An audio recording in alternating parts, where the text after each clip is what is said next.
What I'm going to do on those wheels, wash the car thoroughly, use Too Good to clean the wheels themselves, and just get into every possible nook and cranny.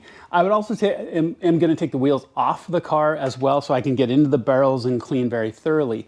Once everything is completely clean as you can possibly get it, and I mean getting into the nooks and crannies, pull out the center caps, pull out your lugs, get into absolutely everything, because this is what we really want to get into when we're ceramic coating. This is a really good product that you can use just to get rid of any of the lingering chemicals, right? So just wipe down. So I'm going to clean the barrels as well, because I'm going to be doing, that's the inside walls of the wheel. I'm going to make sure to get the barrels, but I'm going to go through and clean everything very, very thoroughly.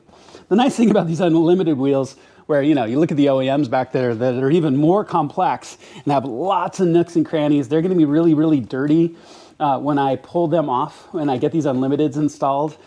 They're going to be really dirty. They're going to take me a long time to do, I suspect, to get thoroughly clean.